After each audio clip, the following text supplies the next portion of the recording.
Yeah, they don't seem to have played this for a few months by the looks of it. They haven't played it in quite a while. I know he used to play it, and then I was talking to Jack a little bit, and he was saying how they kind of substitute the Lesh as a substitute for that Mirana instead of like having that one. They kind of suit the same needs of that damage in the mid lane. But this could be really cool. The one concern I have for DC is their catch. Their catch right now is Bulba. Yeah. Sure, Abed can get out of control, and that's when the nets start becoming much better for that, but it still is going to be a little bit concerning for them to deal with that massive team fight that LGD can bring to the table too. So they need to have a good early game. I'm going to be looking at Bulba making big plays. The skewer, 11 actually puts himself on the high ground with Dubu. Yeah, they're going for a man versus man. They have got Mason in the neighborhood as well. He's going to come in from behind, and in fact with the heal bomb, 11's being brought down. There's an arrow. Arrow flies through. Will connect. Who's going to get the first blood? That's the question. It's close. LGD do get the first blood. That arrow is certainly making sure that LGD are able to take it. DC, of course, will get the trade, but that little bit of bonus gold going the way of LGD. It's always huge. Like, this is the offlaner who can struggle to get some experience from time to time as a Magnus. Sure, this time around he's versus a Dazzle Lycan. He should be able to get a good amount up there, but getting first blood, that's the dream right there. Now he's got so much more region to deal with. He can trade hits better. He should have a pretty damn good matchup up there now. Yeah, and sort of the panel said, they were talking about whether this aggressive trial lane as such is going to come out. It's going to be, by the looks of it, just the safe lanes, and indeed, as you mentioned, this Magnus lane up on top. Okay. Who's kind of going to come out on top of these laning stages? Do you feel that there's someone that has got the better matchups because of this? I'm a little bit worried for the Queen of Pain. I think Bulba has to make a lot of space for that one. He does have the Stout Shield already to pressure that lane. I think we're going to have like mostly trade farms, to be honest with you. All lanes seem fairly even. I'm not super comfortable with most Meepo matchups. I know he has like reduced base damage, but this guy's a master of Meepo. He should be able to do just fine with it. And he can at least push the wave out faster than Mirana. Mirana lacks in mana to be able to spam Star Storm in comparison to Meepo using Poof.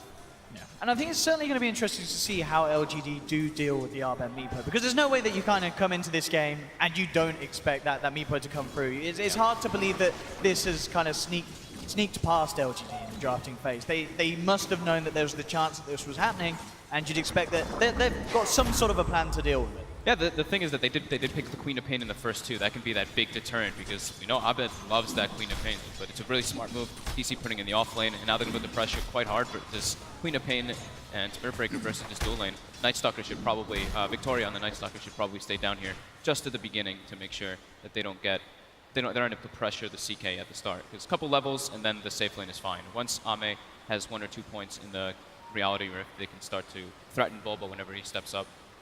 Because, like the panel mentioned, PPD was saying, there's like very little ways for them to actually stop the shackles from the Shadow Shaman, which can be super punishing in that lane. Sure, and on this top lane, as well as sort of as you mentioned earlier, the fact that Levin gets that first blood, he's going to do all right here, isn't he? When it's just him and Mason, as you say, trading farm in the lane, maybe the Dazzle heads over, tries and gets a bit of a look in, but unlikely they're going to be able to kill this Magnus with the availability of the skewer to escape. It's up to 11 to be the big team fight for LGD. He is pretty much all of it for them until the Mirana starts getting more online. So him having a good start is crucial for them here into the mid game. If he gets an early blink timing, it could completely mess up everything that DC has. But it's the same thing. It's the Meepo. The Meepo puts a wrench into everything, because a couple charges comes out from Bulba. They get some nice nets once the Meepo gets the double Meepos out, and that's where you can see the Mirana just dying over and over again to tower dives. So we're going to be watching the 2-4s as we do tend to right now in the meta, how they mirror each other's movements. Yeah, I mean, definitely for the time being, this bottom lane, DC have to be careful. Once there's a couple of levels on both of LGD's supports, a lot of catch and control to try and deal with this off-lane, off-lane Queen of Pain as it is at the moment. Teaming up with the Spirit Breaker. Ame, CS at the moment, looking pretty good, not being slowed down too much by the presence of both Forev and Bulba in this bottom lane. Yeah, killing Ame is a bit difficult. Killing the supports is where they're going to be looking for their options. Bulba's now level 2, so they have that threat now to be able to at least make moves around the map with him. But as we do see a lot of teams do versus Spirit Breaker, is they put River Wards. Very important to do that versus that hero, so you can always see the charges coming in. They do have one set up bottom. We'll see how the mid lane starts to turn towards now, as Somnus did have the lead in CS, but now Arbed has that second Meepo out. Yep. And now Dubu does make the move. So I thought they were going to do this from the beginning, putting that 1v1 kind of matchup for the Lycan versus the Magnus, and then doing a pressure lane versus the CK. So that's what they're starting to do now. And Mason's going to get full experience, and Nighttime's going to hit early, and they're going to benefit from Hal at the same time as the Night Stalker has his Hunter in the Night active. So we'll see who's able to make the first move off of that. Charge coming out onto Ame, but cancelled up by Bulba. Yeah, just teasing him away from the creep wave, trying to slow down Ame's farm. So it seems like DC's fine with just giving 11 a very good lane and good start in this game. Already has Soul Ring picked up, so able to kind of be able to spam Mason a little bit, but Mason with Feral Impulse doesn't really care too much about Shockwave spam. Of course, DC are going to have this opportunity as well. Once Abed's a certain point, he can look towards the jungle. They can give up this mid lane, try and get level 6 quick on this. Abed's not doing so hot right now. 23-4 to the 14-1. Yeah, Somnus has been keeping really control of this lane. Just slightly ahead of bottom lane. Bit of a go here. They will go forward onto Doobie. Does get the heal off. Self-grade. The shackle there to hold him in position. No way to stop it. Trying to find Victoria. Will get him. Kill. Doobie will go down in response. Just the 1-for-1. See if Forever and Bob can do anything more. But there's a lot of mana in the tank for Forever. Indeed, he jumps forward. Look at me out. They've got the charge forward as well. And DC, they'll clean out the 2 on this bottom lane. Arme now back with the presence of Victoria. Tries to bring Forever in. But not quite enough control there from the CK. Having that level 2 Howl there, giving all that extra damage for them to get the kill first, very important. Something you always have to worry about when you're playing versus that Lycan. It's now going to be nighttime too, so you have to make sure that you remember about the double aspect of the Howl. Even though you do have darkness, you have the Hunter in the Night from the Night Stalker. Fighting into Howls at this time is pretty difficult if you want to go for like a try-v-try action. And DC has a very strong tri-lane if they keep it down there. But now we do see the movements coming out. Bobo wants to pressure the other lanes. Dubu staying behind Forev, just being a little bit careful. But Forev's not really too in risk of dying unless the Night Stalker rotates in. Yeah, levels on Victoria, 2.5 at the moment. And under this cover of first night, we'll see if they can achieve something. They once again are set up down on the bottom lane, looking for Arme to lead in. Won't quite get the rift there as Forev heads into the tree line. Even if they do, it's relatively hard with Dubu's presence there behind him, as you mentioned. And maybe 35 and 8 CS now on the Mirana to the 23-1 of Meepo. Abed had to already resort to start hitting some jungle creeps to make sure he can keep up, but already falling behind in levels as well. Bulba down here. We'll see if he can do anything. I think LGD, yeah, they should be aware. They did have the ward out. Abed could be in some trouble here. They do see the rotation coming up, but you know, still gonna watch himself. Still a walking courier on DC. And this top lane, this 1v1, as it has been for the most part. Mason certainly taking the edge, to be fair. 35 against the 20 of 11. So, yeah, definitely the Howl coming to work here, and as you mentioned, having that passive regen, allowing Mason to be that little bit more aggressive in this lane and have the potential of bullying the Magnus out. He's playing it very, very well at the moment on this line. Yeah. The Mag is, I think 11's still very happy. It's like, sure, he's not getting the last hits, but the levels are the big importance, at least for the Mag early on. Blink daggers, of course, are super important, but the fact that you're an off-lane Mag going to be hitting level 6 at the 6-minute mark is pretty damn good. Look at this down front. I'm trying to go aggressive. Instant hex there onto Bulba to hold him back. Arme trying to go back in return. They do get the shackles off. Rotation. Focus. Zhao's gone. They've lost the 1-for-1. Can LGD find anything more with this? Indeed, they brought Somnus in from the mid lane.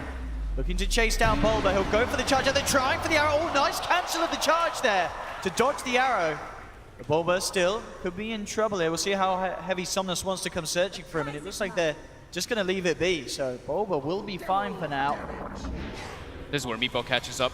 This is what we were talking about. So the mid lane, you can trade some farming, but Mirana was getting a couple extra harassment hits, and so he pulled ahead, but then Abed just goes to jungle. That's what Meepo does. And now he's perfectly caught up, just about the same net worth and levels.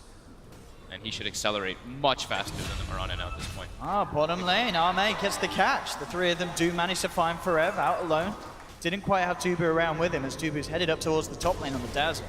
Victoria was able to close the gap and get the crippling fear on there, so that nighttime silence. If Forev doesn't have backup, that's when he's really susceptible to dying, when they have the tri-lane down there. Because only in dual lane, he should be fine if he's full health, but with Victoria, it makes it harder. I mean, Victoria's here, but Bulba's got eyes on him. Charges forward, there's the first net. Forev jumping into position. They managed to trap the Night Stalker. They'll take him down immediately. Nothing that Somnus can do in response with DC's 4-man there in the neighborhood. Yeah, Tread's double Wraith Band now finished up for the Meepo. He's super tanky. On top of Howl, over 1200 HP on Agi Treads. Oh, and rather interesting as well. So the build from Abed this game looked to be the 2 Wraith Bands into the Diffusal. So obviously great amounts of damage. Yeah, And a great amount of chase. massive amount of agility, great chase, and it can also purge off the empower from people. So they don't have to deal with the cleave. That'll be really useful. Bottom, another go here onto Dubu, and with the silence crit. there. No chance for Dubu to respond. LGD, they're finding quite a bit from this bottom lane now. DC letting this safe lane Chaos Knight Arme get involved in the kills. 2-0-2 at the moment on the bottom. And the CS looking good for him as well. Still there, Mason definitely having the best time on the map at the moment. He's getting this solo lane, solo XP. Very, very few CS being missed by this Lycan. And that's on his, I mean, it's Mason on his most... Oh, and here we go now. DC looking to try and switch things around on this bottom lane. They come in with the Meepo, get Arme. They've got the route onto Yao as well. They should be able to clean up both of these. Abed already making these early rotations, making sure that the lanes go the way of DC. Yeah, beautiful rotation by Abed. Doesn't need to always be jungling. That's the nice thing about a Meepo is you're off the map a lot of times, so when you make those rotations, it's unexpected. And it was actually rare this time around. LGD had no real wards on the map for quite a long time. They go for the RP play on Mason top, but they actually ends up canceling it. Mason's able to just shapeshift away. But yeah, there was about 4-minute downtime where LGD had little to no vision whatsoever on the map. Now we see the Night Stalker went around, placed the aggressive ward to watch the enemy jungle, and a lane ward bottom, so they can know the movements. Somnus. It's hunting. The arrow. So that rotation, though, from Abed, it did cost him their mid lane tower. So maybe definitely recognizing what he wants to do. Every time the Meepo goes to the jungle, goes to a rotation, pressure it, and that gives you always the windows to be able to go invade the jungle. What on lane, Boba? Looking for some bashes here. Get one of them. Get anything more out of it? Doesn't look like he can. We'll let Victoria go. But this is true, you know, you say about getting the space in the mid lane. They're also now getting the space on the top lane. LGD taking towers. Same time DC are down on the bottom. They're looking for the tier 1 trade. And at the moment, it looks like they should get it. Indeed, they'll take that tower down. Mason misses the last hit, though. See if Ame is able to get the top last hit comparison. No! Oh, 11 snatches. That's going to get him closer to Blink Dagger. And like we mentioned, that is the big team fight for LGD. Yeah, absolutely. If LGD have this Magnus ready to strike at this stage, it's going to be hard for DC to react. Victoria charged up, only level 3. Should be able to get punished here very easily with the rotation. Howl used as well. Bash will do it. I don't even need the bash, but looks like forever. Aims the kill. Towards top, Tubu. Quick to make sure that Somnus doesn't grab himself the regen rune. Off the mark. Able to walk it out as well. Still, Abed, this is what we sort of talked about in the draft. The fact that this Meepo, whatever goes on in the game, he's going to find his farm. 10 minutes in. Well on the way to the Diffusal Blade, only a few hundred gold away from having it. I mean, a 10, 11-minute Diffusal Blade on a Meepo, it's going to be so disruptive. If he gets involved in the fights and he can rely on Dubu, the howl from Mason to keep him alive, it's crazy. It's going to be so hard for LGD to just deal with this incredibly stacked early game Meepo. Yeah. Still, the team fight is favorable to LGD when the Magnus, because he's going to have a super fast blink, 200 gold away from that one. And as we're looking at maybe, as we see what item he queues up, he has actually a Yule Scepter queued up on the Mirana. So more setup for himself, also some type of save, so he doesn't have to deal with getting chain netted and chain bashed up. Can actually have some type of save potential from that. Yeah, but certainly not in terms of offering the highest damage and fighting potential. You know, we see obviously the Mirana mainly go for that sort of physical build, getting their diffusals, or the Maelstrom and such, so it's certainly going to be putting the damage output on a bit of a hold from him. I guess they can definitely look towards Arme from packing the real punch in this fight. He's nearly got the armlet done, and obviously with the Empower as well. Still a lot that can come out from LGD if they get the catch. Yeah, that's like the cool thing is like they had trades going off, so DC made the trade going off where they wanted 4F to be able to pressure the CK and get some farm, while they allow 11 to of course get that farm top. But the issue with that is now he's going to have high levels of Empower and an early Blink Dagger for their team fight. So not only do they have great team fight, but when the lull is happening, when there's not really fights happening, that CK can just accelerate his growth with that power much quicker. Because like Shaw and like Day9 mentioned on the panel, you know, CK can suffer in ways of harm. I'm interested to see who makes the first move, whether it be a DC looking to utilize Abed's Diffusal Blade, or if Eleven's going to make a go with this Blink Dagger ASAP. DC could try to force pressure, like not the next nighttime, but the one afterwards, and maybe go for a sneak Roche. The Lycan and the Meepo with the Vlads on Lycan can actually get it brought down incredibly fast. We actually just see, I think Abed just pinged out that Roche area, and we see LGD's actually already shooting arrows in there, kind of expecting something to happen. So very deep aggressive wards from LGD, able to watch when 4Ev was farming and anything that's going on in DC's jungle. But for the time being, very quiet. Dubu very far stepped up now, though. Looks like he's going to be able to get brought down here from the rotations. Getting the wraparound, and indeed no chance for the Dazzle here, with 3 of LGD closing in. Somnus to pick up the kill will give him enough gold to finish off that Yule Scepter. And they certainly may look for more. Having that Blink Dagger ready in the waiting on 11. So rule of thumb for us with the Meepo, usually about 1 level per minute, and Abed's keeping up actually ahead of that, so almost level 14 now at the 12-minute mark. Once he gets that Blink Dagger, they can start to put a lot of aggressive moves, because he's kind of like their team fighter in a way, as the Meepo, because he's so accelerated. Yeah, this is definitely the scary thing for LGD. You know that if you ask Abed now how happy he is with his early 12 minutes of this game, he's going to say this is perfect. Yeah. Sure, he suffered a little bit in the CS very early on, but that's not showing at all now. A clear 1,000. Almost ahead of Somnus on the overall net worth, top of the board at the moment in this game. This Meepo is going to be terrifying if LGD cannot take him out of the fight to begin with. They keep checking that Roche. They're very afraid of it. Keep throwing arrows constantly every time DC's off the map. They should maybe find Yao, and indeed straight away there's the jump. We'll turn with a Hex onto 4Ev, but Yao not to survive this. Bulba gets the bash. DC keeping control in terms of kills. Still, overall net worth very even across the map because of the fact that 11 has been doing so well on this off-lane Magnus. Yeah, similar kind of pickups there, right? Yao dies, but Yao at least placed his Mass Serpent wards and took out the tower. And then while he was backing up, he got picked off, and Dubu, of course, died bottom earlier. So those 5 supports getting picked off a little bit, as expected, when the map just becomes, this kind of farm war. And definitely, when it does become this farm war, the biggest discrepancy is always going to be the difference, isn't it, between 11 and 4Ev? Yes. Because without fights, this Queen of Pain, 4Ev's going to suffer in this sort of passive moment. There's not a lot that he can really do. Whilst the rest of his team farms up, he needs to try and get involved in some sort of action. They do not have the blink on Abed as well as the defusal, so DC, I'm sure if they see an opportunity, DC will take the fight. At the moment, it's just avoiding each other, going for the tier 2 trades. Looks like both teams on track to get this. Either having the chance to respond. Maybe LGD can come back to hold this. But no, it looks like they're just going to accept that this one's gone in return. And just the trading of towers and farm continues in this game. It's started to certainly hit a bit of a slow point. It's very even. 1,000 gold lead for LGD.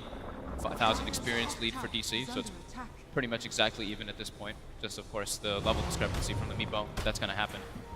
But then you look at the next big 3. LGD is very high level on their 3 cores. 13, 12, and 10 on the Mirana, Mag, and CK respectively.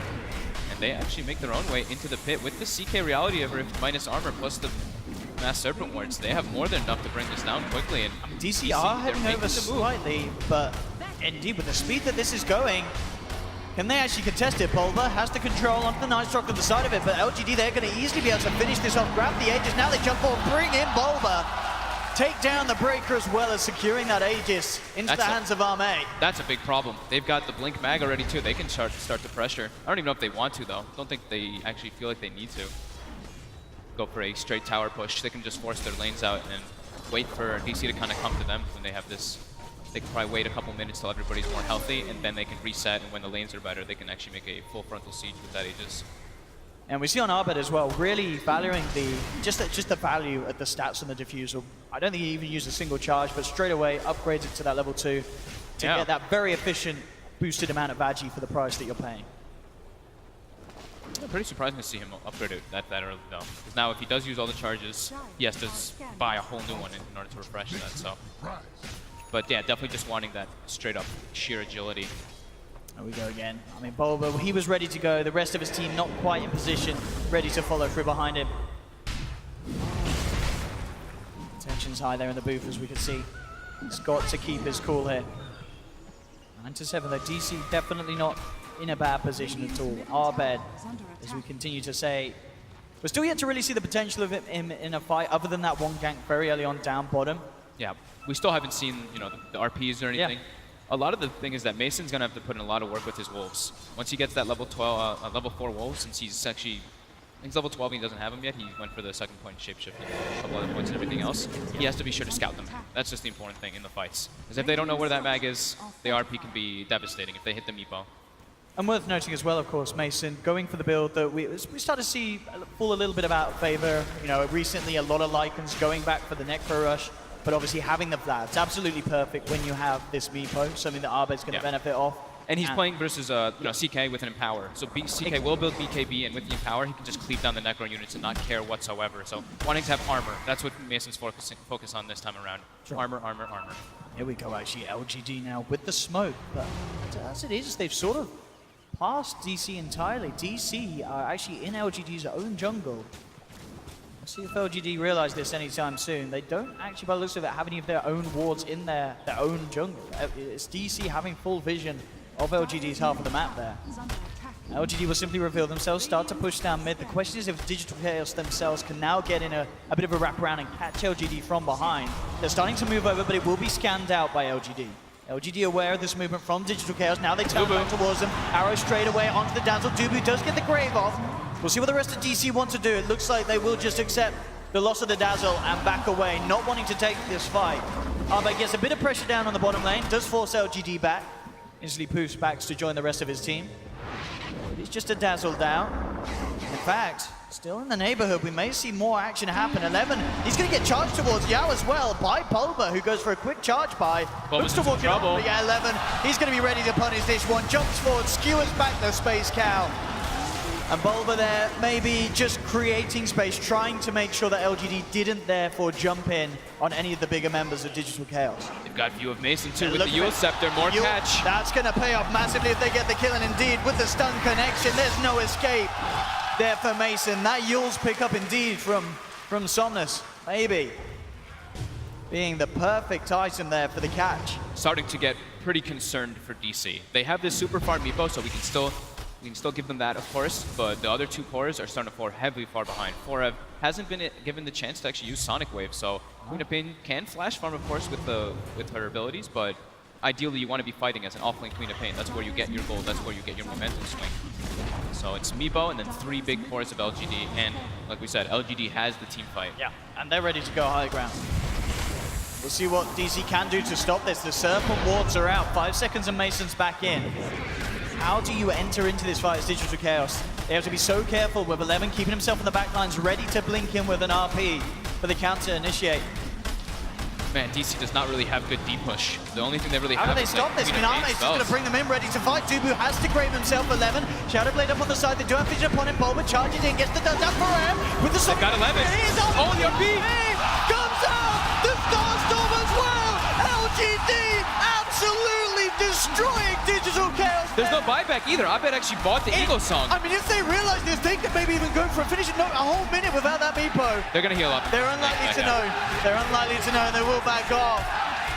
Oh my god, they like almost brought him down too. They kind of isolated him. The Spirit Breaker charge comes through, but living with about 100 HP, the fact everyone's that he stacked. got it off. We'll see it here again. I mean, how many he quite catches in it. I mean, Looks like 3 to right, me. but, and they know he's there. They're pinging him out. Bulba makes a beeline straight for him. But there's not quite the control. He goes for the ultimate, but immediately that silence there. The silence from Victoria stopping the Nether Strike from Bulba meant that the RP was successful. Brilliant play from the Night Stalker. And off the back of that, of course, as we saw there, cleaning up that mid lane, Rax. You see the relief instantly as soon as he's dying and he's feeling the pressure, then gets the RP off. That's incredibly super opportune moment. And that's the first time now we see the Sonic Wave used. That was the first time we see the RP used, and now look at that gold lead. Look at that experience lead. Radiant's middle tower is under attack. Digital Chaos. I mean, it was exactly, as you mentioned, coming into that. Dealing with this sort of pressure this early on, it's not great. You know, Digital Chaos, they want to be the ones making the jump. They want to have the fight starting with Arbed immediately bursting down a couple of LGD's members. But when LGD come down your mid lane like that, drop your wards, make themselves at home in your base, it's very hard to get them out. I love this by Ame as well, picking up a Blink Dagger now too. So if he isn't in the position to follow up for the RPs, now he always will be. So nighttime, now we have smoke for smoke action. They've got to do something with this. LGD gets the high ground RP. first. They're on the high ground first indeed. Straight away, Palmer does get the charge off on the side. Arme, bring it Duber in, has the ult back online, but Arben getting bursted down. Somnus looking towards Bomber now, hesitation back towards the Meepo. They have already lost two. Arben gets critted down there. Arme doing the work on this Chaos Knight. They've taken down three. RP just comes off call down 11. Comes in for the cleanup. LGD team wiping Digital Chaos. And we asked ourselves if they had a plan for this Meepo, and I mean, whatever they're doing, it's certainly working this game, LGD. Look at the damage done in this fight. 6,600 by CK and 6,000 by Mirana. That's insane at this point. With the Mjolnir picked up so early. 11 was forced to buy back for that cleanup RP, but they're going to get another Rax out of this. Absolutely worth it. Straight in on the top lane. With 3 members down, they're going to have Correct back up in a second, but no Mason. No Arbet for a while. They will get the skewer back, and indeed straight away with the stun. They'll burst down for Ram with the Sonic Wave. Now looking for the turnaround. Does take down Arme. That's the Chaos Knight gone for 50. If they can find these two as well, this will be a massive hold. Brett will get a second, but still 11 and Victoria. They're too big and strong. Bulma tries to charge in, but 11, he can turn. He'll look to try and fight back. Yao comes in with a quick zap. And the Raxes are dead already. They're gone. And GG is caught. DC want to reset this, move on to game 2 because game 1, LGD just playing on another level. Absolutely insane start for the series for LGD.